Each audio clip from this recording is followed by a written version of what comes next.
Hello students, बच्चे Gauss theorem में last time आप लोगों ने करा था कि what is the Gauss theorem and how we can find Coulomb's law with the help of Gauss theorem. Plus two में गॉस थ्योरम आपका साथ नहीं छोड़ेगी। बड़ा ही इंपॉर्टेंट टॉपिक है ये गॉस थ्योरम और इसकी बहुत सारी एप्लीकेशंस हैं। फाइन, तो लास्ट टाइम आपने सिंपल गॉस थ्योरम की स्टेटमेंट देखी और आपने एक सिंपल एप्लीकेशन पे वर्क करा कि with the help of Gauss theorem how we can derive the Coulomb's law. I hope you people understood that.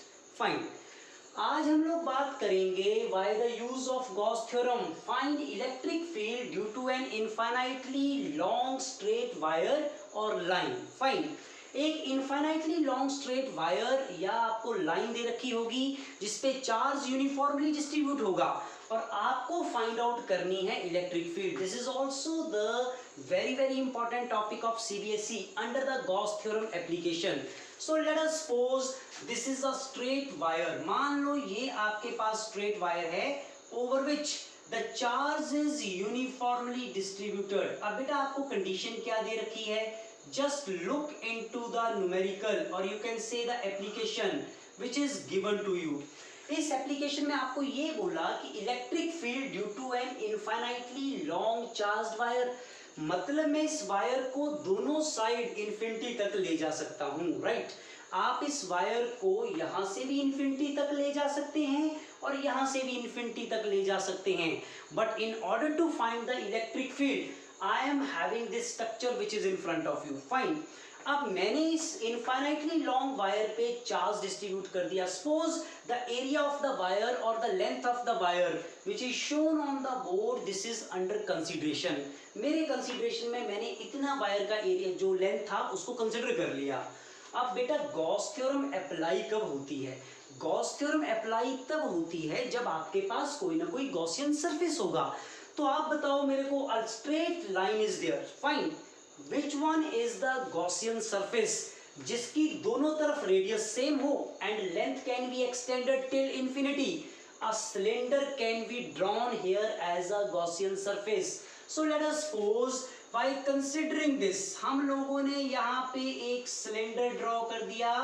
This is my cylinder. Fine, the radius of the cylinder is represented by r, whereas the length of the cylinder is represented by L. मान लो ये जो cylinder जिसको आपने Gaussian surface consider करा, इसकी radius है r और इसकी लेंथ है small l and this is basically known as, इसको मैं क्या बोलूंगा?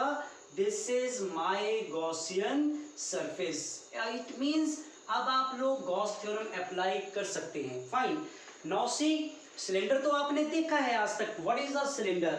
इस स्ट्रक्चर को हम लोग सिलेंडर बोलेंगे। See this structure, where is this is the top that is circular in shape, this is again bottom circular in shape, और ये जो है surface area of the curve, ये कर्व्ड एरिया है आपके सिलेंडर का जिसका सरफेस एरिया मुझे पता है 2 पाई आर एल।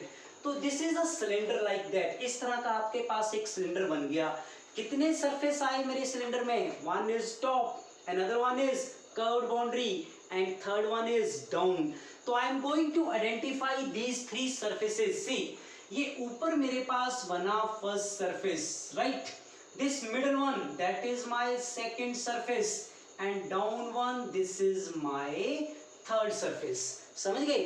तो आपने इस क्लोज्ड बाउंड्री को, जिसको मैंने गॉसियन सरफेस बोला था, तीन ओपन सरफेस में डिवाइड कर दिया। One is the top, another one is the curved surface and bottom one that is also the third surface. Fine, अब मुझे पता है due to this positive what is the direction of electric field. अगर मैं surface number 1 की बात करूंगा, electric field due to positive is always radially outward. या तो आप इस डायरेक्शन में दिखा दो या आप इस डायरेक्शन में दिखा दो, both are true.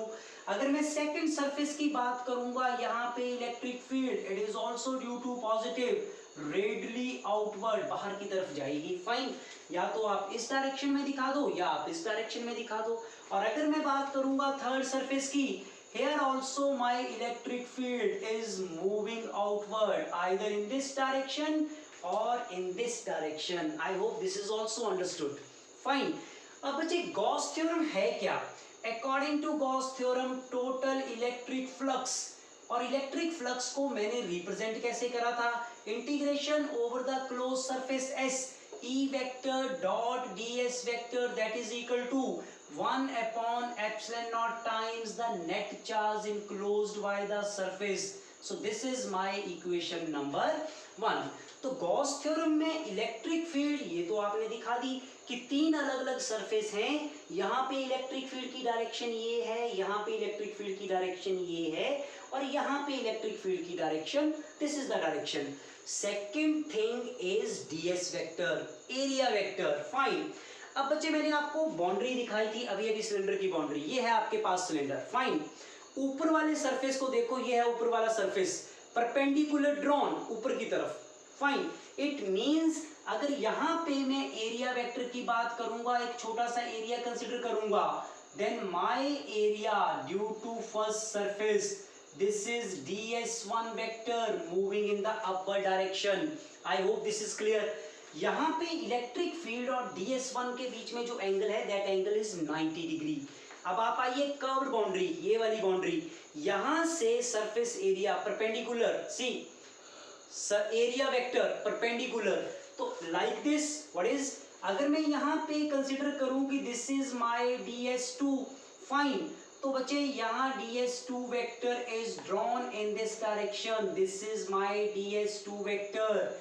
And again if I am going to the bottom, see carefully, this is bottom, तो यहाँ से भी जो आपका एरिया वेक्टर आएगा it is moving like that in the downward direction. तो ds3 vector is also moving in the downward direction. This is how I am able to find where my ds1 is, where my ds2 is and where my ds3 is. Cylinder की help से मैंने आपको show करके बता दिया कि ds1 vector और e vector के बीच में जो एंगल होगा that angle is 90 degree. Here the angle between e vector and ds2 vector is 0 degree, but here again angle is 90 degree. So now my calculation part is left only. ये है आपके पास Gauss theorem. तीन important steps में मैं इस article को solve करूंगा. Come to the step number 1. When the charge is uniformly distributed over a line, we are going to define the line charge density, linear charge density, and linear charge density is equal to charge divided by length. तो ये जो charge मैंने distribute करा that is क्या, length of the cylinder that is represented by L. तो यहां से बच्चे मैं कैलकुलेट कर सकता हूं what is the net charge inside this, Q is equal to lambda multiplied by L. This is my equation number 2. Q calculate करा मैंने यहाँ पे lambda multiplied by L. Come to the second stage for the solution. अब आप Gauss theorem apply करेंगे. According to the Gauss theorem, see the left hand side. In the left hand side, it is integration over the closed surface S, E vector dot ds vector. और बच्चे इस close surface S को मैं divide कर सकता हूं कितने open surface में, according to my geometry. This is top surface 1, second, third. Fine. तो it means it is integration over the surface number 1. ये है आपके पास surface number 1, that is E vector dot product with ds1 vector. क्योंकि जब आपने surface number 1 की बात करी तो area vector is represented by ds1. Again with plus sign, it is integration over the second surface, curved surface of the cylinder ds2. So it means it is E vector dot ds2 vector. अब बेटा मैंने यहाँ पे close surface S लिखा था लेकिन इसको open कर दिया. वाई, मैंने सरफेस ब्रेक कर दिए. Fine. And my third surface is integration over the surface number 3. See, it is E vector dot ds3 vector. That is E vector dot ds3 vector. You people know better how we can solve it. Dot product आपको पता है कैसे solve करते हैं. Magnitude of first, magnitude of second, cos of the angle between these two. दोनों के बीच का angle है 90 degree. Then come to the second. It is integration over the surface number 2. Magnitude of first, magnitude of second, cos of the angle. कितना angle है यहाँ पे? Not 90, it is 0 degree. So this is cos 0 degree. बच्चे be careful. Check the angle carefully. So what for third surface? Integration with respect to surface number 3. Now see the angle, this angle is 90 degrees. So E ds3 cos of 90 degree. अब आप लोगों को पता है cos 0 is 1 and cos 90 is 0. तो ये वाला factor और ये वाला factor 0. It means first and third surface they are equal to 0 and we left with surface number 2 only. It is E ds2, right? This is E ds2. Now electric field due to this plus q charge over the surface जहाँ radius r constant है, so this is constant. So electric field outside and integration over the curved surface of the cylinder. तो what is this integration over the second surface ds is? इसका मतलब है surface area of the curve surface of the cylinder, या simply बोल दो area of the curve surface of the cylinder. So what is that? That is by formula it is 2 pi radius of the cylinder multiplied by length of the cylinder. ये आपके पास क्या है? surface area of the curved surface of the cylinder, that is 2 pi rl. तो this is now my equation number. ये मेरे पास मेरी कौन सी equation हो गई? This is my equation number 3. Fine. तो मैंने आपको बोला था कि 3 स्टेप्स में आपको इसका आंसर मिलेगा. ये लेफ्ट हैंड साइड मैंने इक्वेशन नंबर 1 की सॉल्व कर ली, right? And right hand side is 1 divided by epsilon not Q. तो use these values now in equation number 1. You are getting the answer for the same. जब आप यहाँ पे इसको सॉल्व करेंगे आपको आंसर मिलेगा. See how we are getting the answer.